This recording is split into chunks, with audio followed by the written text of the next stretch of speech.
Eu vou dizer uma coisa, queridos irmãos. Se essa leitura conseguir assustar a mim e a você, para dizer, meu Deus, ó Deus do céu, eu não quero ficar aqui, já valeu a pena ler, viu? Para a gente poder se preparar para a volta do Senhor, não querer ficar aqui. O quinto anjo tocou a trombeta e viu uma estrela caída do céu na terra. Quando fala de estrela, irmãos, refere aos anjos. Só que essa estrela, quem que é essa estrela? Essa estrela é o arcanjo Lúcifer, é Satanás. Agora eu quero que vocês se lembrem, sabe, quando você lê Apocalipse, você não pode ler as passagens individualmente, você tem que conectar com tudo que você leu antes. Na última reunião, o que a gente leu que foi lançado do céu para a terra também e perdeu lugar no céu? Foi Satanás e seus anjos, você lembra?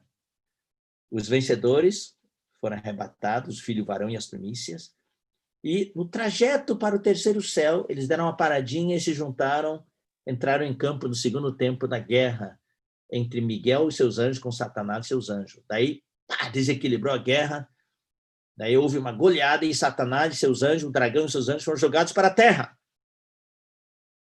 Essa cena, jogar para a terra, é o que aconteceu aqui. Tá vendo? Você tem que unir. E vi o quinto anjo tocar a trombeta e viu uma estrela caída no céu na terra. E foi-lhe dada a chave do poço do abismo. Uau! O abismo é o Hades. O poço do abismo é um poço que leva lá para o Hades. Está trancado até hoje. Quem entrou não sai mais. Só que essa estrela, que é Satanás, vai ter na mão a chave do abismo. E ele vai abrir. E abriu o poço do abismo, e subiu fumaça do poço como fumaça de grande fornalha. E com a fumaceira saída do poço, escureceu-se o sol e o ar. O que é essa fumaceira? Versículo 3. Também da fumaça saíram gafanhotos para a terra, e foi-lhes dado poder, como que tem os escorpiões da terra. E foi-lhes dito que não causassem dano à erva da terra, nem a qualquer coisa verde, nem a árvore alguma, e tão somente aos homens que não têm o selo de Deus sobre a fronte. Os vencedores já foram arrebatados. Mas vai ficar a grande maioria dos crentes e dos judeus. E eles vão ter na fronte o selo de Deus, porque já receberam Jesus. E o que são esses gafanhotos? São os demônios que estavam trancados lá no abismo, lá no Hades. Liberou geral. Todos os demônios vão vir para a terra, vão fazer a festa, irmãos. Imagine a terra, com todos os anjos caídos do céu aqui na terra. Todos os demônios do abismo na terra. Irmãos, essas cenas que às vezes, não sei quantos gostam de assistir filme de terror, que você vê no filme de terror, é fichinha comparado com o que vai ver. Vai ver os monstros mesmo, monstros do abismo, os demônios. E eles vão, daí, eles vão matar os homens que não têm a fronte de Deus não tem o selo de Deus sobre a fronte. Lembre-se, queridos irmãos, a grande tribulação não foi projetada por Deus para os filhos de Deus. A grande tribulação foi projetada para os incrédulos, aqueles que puseram a marca da besta na fronte, que não foram selados por Deus. Assim como o lago de fogo, nós já lemos uma parte também, o lago de fogo não foi feito para os homens, foi feito para Satanás e seus anjos, feito para o falso profeta e o anticristo. Mas o Satanás não quer sofrer sozinho, então ele vai levar a maior parte possível. Quanto mais ele levar para sofrer com ele, melhor. Também a grande tribulação não foi feita para os crentes, mas quem não estiver pronto vai ficar para a grande tribulação. Foi-lhes dado também que não os matassem, e sim que os atormentassem durante 5 meses. Então, aqueles incrédulos que não têm o selo de Deus não vão ser mortos, mas vão ser atormentados por 5 meses. O tormento, eles vão ser feridos por esses monstros, esses demônios, mas não vão poder morrer. E esse tormento era como o tormento de escorpião, quando fere alguém. Eu não sei se alguém já foi picado por escorpião. É uma dor lacinante, uma dor terrível. Naqueles dias, olha só, os homens buscarão a morte e não a acharão. Também terão ardente desejo de morrer, mas a morte fugirá deles. A morte, você sabe, é representada hoje, né, com atrás de uma figura de um homem, né? De um homem, um ceifador, com uma foice e uma roupa preta e com capuz, né? Vem atrás, correndo atrás dos homens, todos os homens fugindo da morte.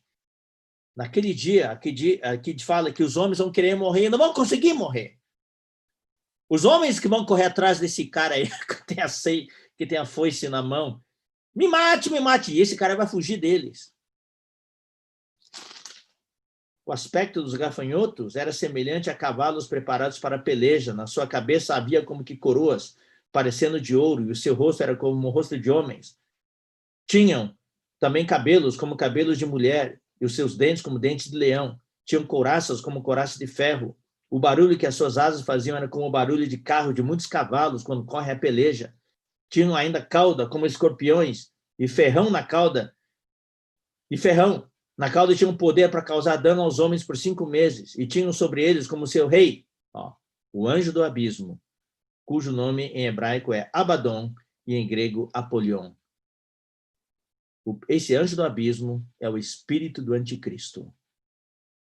Quando Satanás, o dragão, quando essa estrela caída do céu abrir a chave do abismo, vai sair essa nuvem de demônios e com eles o líder deles.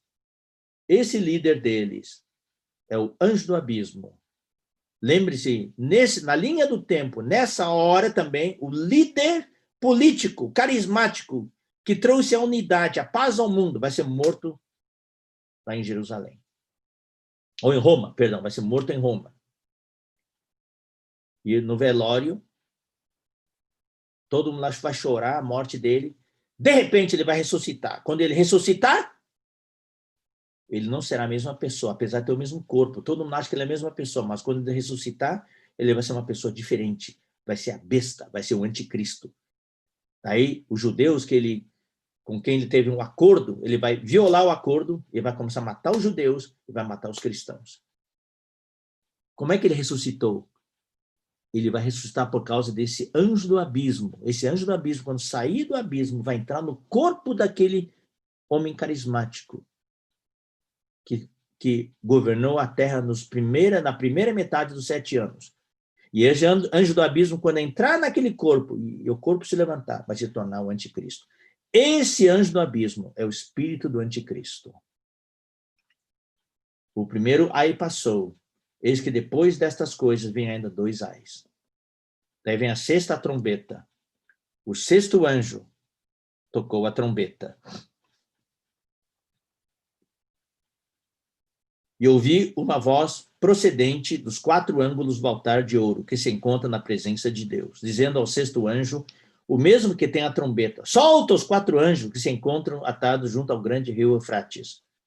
Foram então soltos os 4 anjos que se achavam preparados para a hora, o dia, o mês e o ano, para que matassem a 1/3 parte dos homens.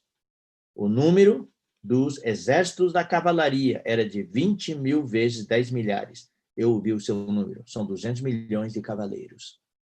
Esses são os 200 milhões de cavaleiros que vão vir do Oriente. Eu não vou gastar nenhum tempo para conjecturar de que país eles virão. Nosso conceito de escatologia está mudando por causa dos eventos atuais. Tá? Então, não vou entrar em detalhes aqui. Assim, nesta visão, contemplei que os cavalos e os seus cavaleiros tinham couraças cor de fogo, de jacinto e de enxofre. A cabeça dos cavalos era como cabeça de leão, e de sua boca saía fogo, fumaça e enxofre. Por meio destes 3 flagelos, a saber, pelo fogo, pela fumaça e pelo enxofre que saíam da sua boca, foi morta a 1/3 parte dos homens. Pois a força dos cavalos estava na sua boca e na sua cauda, porquanto a sua cauda se parecia com serpentes, e tinha cabeça, e com ela causavam dano. Os outros homens, aqueles que não foram mortos por esses flagelos, não se arrependeram das obras de suas mãos, não deixaram de adorar os demônios e os ídolos de ouro, de prata e de cobre, de pedra e de pau, que nem podem ver, nem ouvir, nem andar. Nem a eles se arrependeram dos seus assassínios, nem de suas feitiçarias, nem de sua prostituição, nem dos seus furtos. Tá? Então, essa é a 6ª trombeta. Vamos agora, irmãos, para o capítulo 11, versículo 14. Passou o 2º ai. Eis que, sem demora, vem o terceiro ai. Tá? Capítulo 10 e 11 são parênteses que foi aberto e no final acabou o segundo ai. Então agora vamos para o capítulo 16. O capítulo 16 é o terceiro ai. Tá?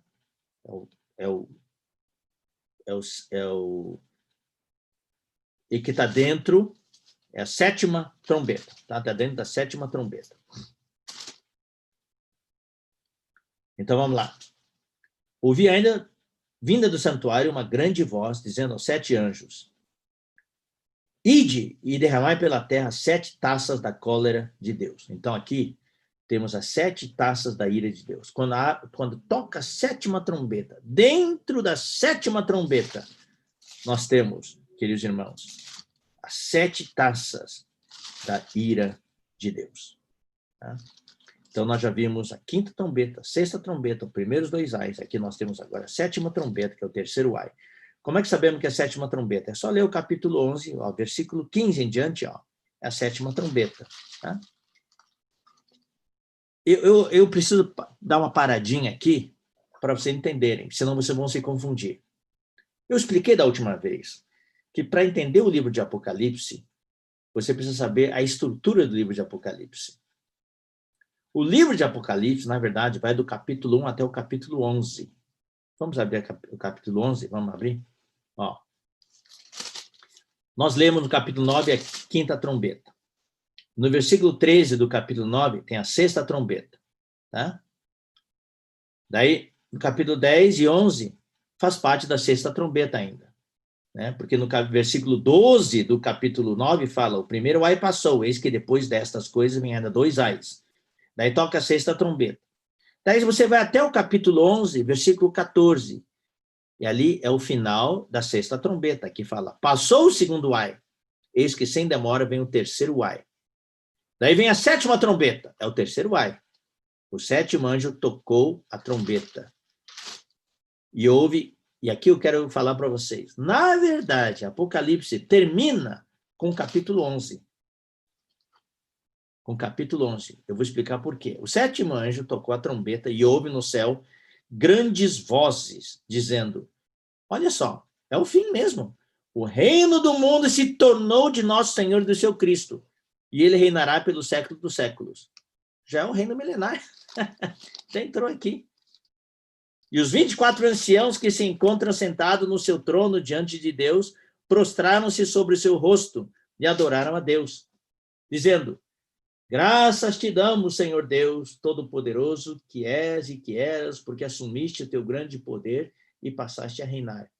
Na verdade, as nações se enfureceram. Chegou, porém, a tua ira e o tempo determinado para serem julgados os mortos, para se dar o galardão, olha só, galardão aos teus servos, os profetas, aos santos e aos que temem o teu nome, tanto aos pequenos como aos grandes, para destruir os que destroem a terra. Isso aí tudo já vem a batalha Magedon, o galardão, e assim por diante. Abriu-se, pois, e também até tem aí, ó, para serem julgados os mortos, esse é o grande trono branco. Tá? Abriu-se, então, o santuário de Deus, que se acha no céu, e foi vista a Arca da Aliança. Isso aqui já vai entrar na Nova Jerusalém. Até o milênio já está falando aqui, já. Quando fala assim, ó, para se dar o galardão aos teus servos, os profetas, isso é o milênio. Então, no 19, já é o final, já é a Nova Jerusalém. Então, abriu-se o santuário de Deus, que é a Nova Jerusalém, que desce do céu, que se acha no céu, e foi vista a Arca da Aliança, e no seu santuário sobrevieram relâmpagos, vozes, trovões, terremoto e grande saraivada. Essa última frase, relâmpagos, vozes, trovões, terremoto e grande saraivada, é o final da grande tribulação. É o que está na sétima trombeta. Acabou. Apocalipse acabou aqui. Já entrou o reino, a milênio, Nova Jerusalém. Daí o que é o capítulo 12? O capítulo 12 não é a sequência. A partir do capítulo 12 até o capítulo 22, o que nós temos? Nós temos os detalhes. O que Deus faz? Deus faz João voltar para os capítulos anteriores e fazer um zoom. Em alguns faz um zoom, vê os detalhes. Então, capítulo 12 é um detalhe, capítulo 13 são detalhes. Daí, esses detalhes podem seguir a sequência temporal ou não a sequência temporal. Daí, aqui vemos bastante detalhe do que foi falado em Apocalipse 1 até 11. Deu para entender, irmãos? Então, no capítulo 16, nós temos o detalhe da sétima trombeta, que não foi falado no capítulo 11. Temos detalhes aqui. Foi feito um zoom e dentro da sétima trombeta tem os 7 flagelos. Vamos lá, então. Ouvi, vinda do santuário, uma grande voz dizendo aos 7 anjos: Ide, derramai pela terra as 7 taças da cólera de Deus. Saiu, pois, o primeiro anjo e derramou a sua taça pela terra.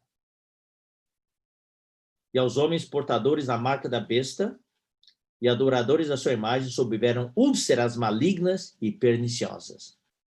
Tá, então, já está atacando eles pessoalmente agora. O corpo deles vai ser tocado.